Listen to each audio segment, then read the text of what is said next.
ఓం సాయిరామ్. సాయి భక్తులందరికీ నమస్కారం అండి. సాయిబాబా దయ వల్ల అందరూ ఇక్కడున్న సుఖంగా, సంతోషంగా ఎప్పుడు కూడా అష్టైశ్వర్య, ఆరోగ్య, అభివృద్ధితో ఉండాలని చెప్పి బాబాగారి తరపున నేను కూడా మనస్ఫూర్తిగా కోరుకుంటున్నానండి.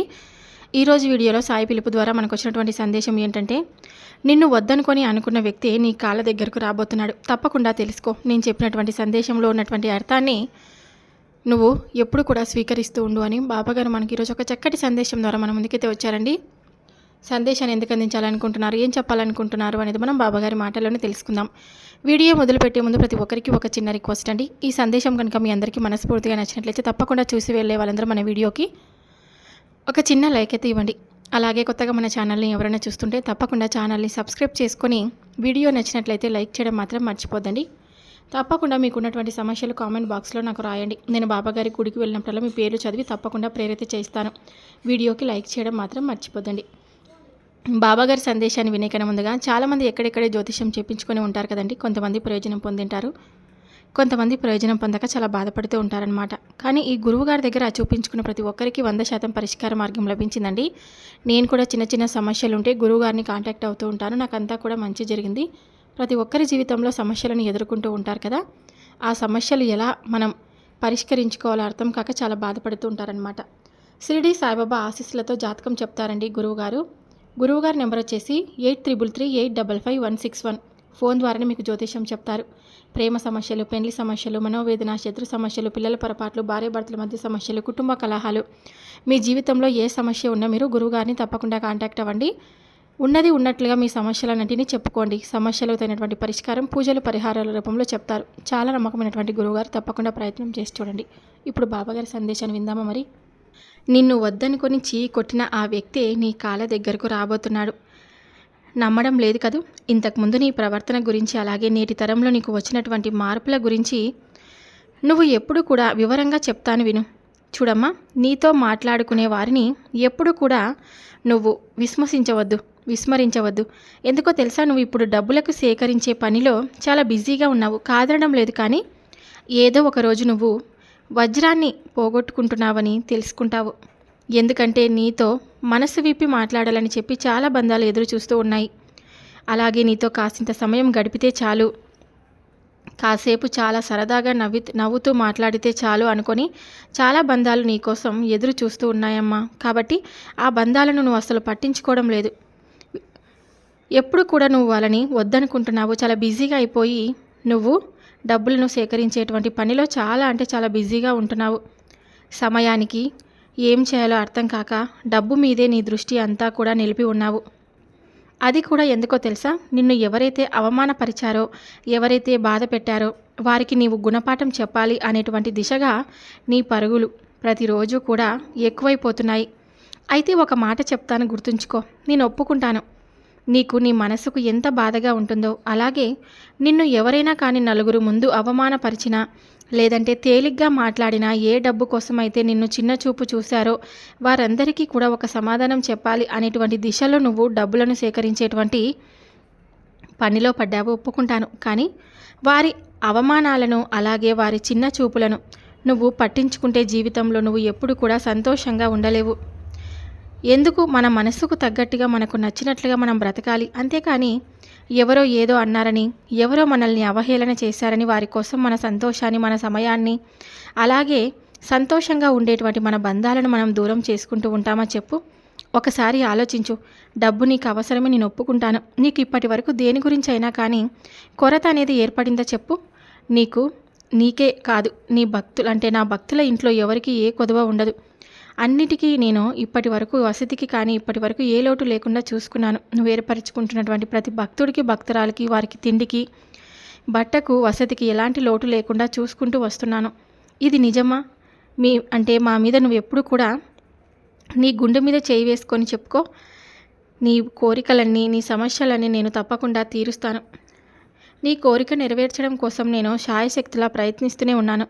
అయినప్పటికీ నువ్వు మాత్రం నీకన్నిటినీ కూడా ఎటువంటి లోటు చేయకుండా ఉన్న దాంట్లో నువ్వు ఇంకా ఎక్కువగా ధనాన్ని సంపాదించాలనుకునేటువంటి ఆశతో, అంటే ధనంపైనే కేవలం నువ్వు అత్యాశ కాదు, అలాగే ధనంపై ఉన్నటువంటి వ్యామోహం అంతకన్నా కాదు.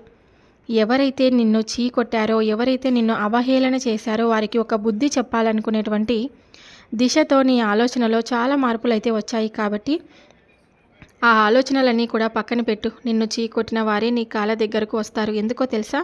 నీకున్నటువంటి మంచి ప్రవర్తనకు, నీకున్నటువంటి మంచి జ్ఞానానికి అది 100 రెట్లు.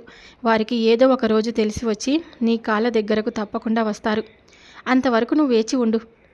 డబ్బు ఉంటేనే ఈ సమాజంలో బ్రతకగలం కూడాను.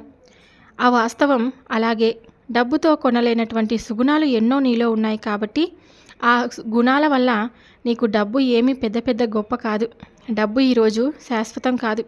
అంతేకాని నీకున్నటువంటి గౌరవం, నీకున్నటువంటి మంచి మనసు, నీ ప్రవర్తన అది డబ్బుతో కొనలేనివి కాబట్టి ఒక్క విషయాన్ని గుర్తు చేసుకో.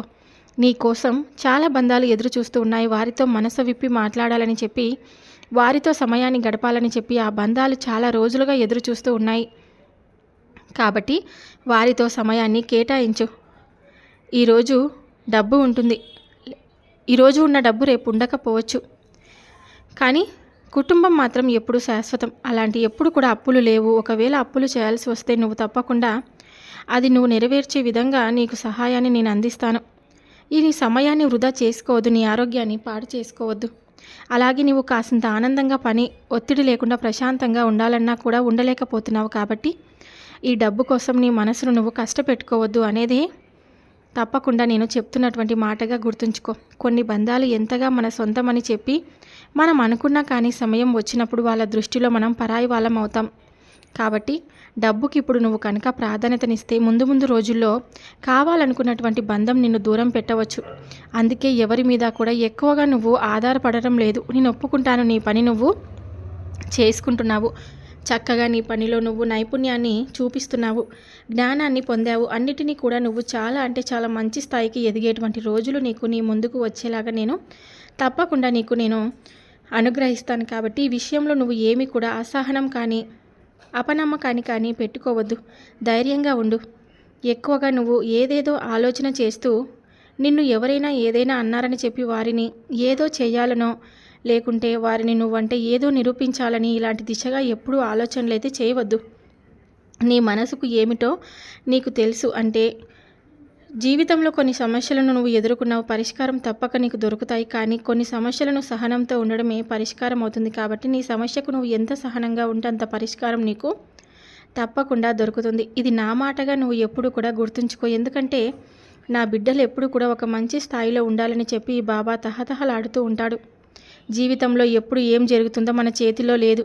కాబట్టి ఎప్పుడు ఎలా ప్రవర్తించాలన్నది మాత్రం మన యొక్క విఘ్నతకే వదిలేస్తాడు భగవంతుడు. కాబట్టి ఈ ఒక్క మాట నువ్వు గుర్తుపెట్టుకో. తెలుసుకొని నువ్వు ఈ చిన్నపాటి జీవితంలోని బంధాలతో తప్పకుండా నువ్వు ఎలా ప్రవర్తించాలి, ఎలా మసులుకోవాలి, వారితో ఎలా సమయాన్ని కేటాయించాలి, వారిని ఎలా ఆనందపరచాలి, ఈ విషయంగా తప్పక ఆలోచించు. ధనం పెరుగుతుంది, గుణం తగ్గుతుందని తెలుసుకో. అంతస్తులు పెరుగుతాయే కానీ ఆత్మీయత ఎప్పుడు కూడా తగ్గిపోతాయి. బాహ్య సౌందర్యం పట్ల అతి శ్రద్ధ పెరుగుతుంది. అందరి అంటే సౌందర్యం పట్ల శ్రద్ధ పెంచుకోకూడదు. పర్థం లేనటువంటి ఆకాంక్షలు పెరుగుతాయి. అర్థమైనటువంటి జీవనం తగ్గిపోతుంది. మనిషికి అహం, ఈర్ష, ద్వేషం ఇవన్నీ కూడా వచ్చేస్తాయి. మనసుకు అసలు సంతోషం, సహనం, శాంతి ఇవన్నీ కూడా కరువైపోతాయి. కాబట్టి నీ జీవిత నాణ్యాన్ని నువ్వు అన్ని వైపులా మాత్రమే కాదు మరొక వైపు కూడా చూస్తూ ఉండు. అశాశ్వతం అనేది తెలుసుకుని అతిని తగ్గిస్తూ మితంగా నీ జీవిత శైలిని ఎప్పటిలాగా కొనసాగిస్తూ ఉంటేనే నీ జీవిత పయనానికి అర్థం ఉంటుంది. ఇది ఈ సాయి మాటగా నీకు చెప్పాలనుకుంటున్నటువంటి మాటగా గుర్తుంచుకో. తప్పకుండా నిన్ను ఎవరైతే కొట్టి నిన్ను అవమానించినటువంటి ఆ వ్యక్తి కానీ ఆ బంధం కానీ తప్పకుండా నీకు అతి చేరువలోనే నీకు దగ్గర కాబోతుందని గుర్తుంచుకో. చూశారు కదండి, బాబాగారు ఇచ్చినటువంటి సందేశం మీ అందరికీ నచ్చితే తప్పకుండా వీడియోకి లైక్ చేసి మరికొంతమంది సాయి భక్తులకు షేర్ చేయండి. మరొక వీడియోతో మళ్ళీ కలుద్దాం. సర్వే జన సుఖినో భవంతు. ఓం సాయిరామ్.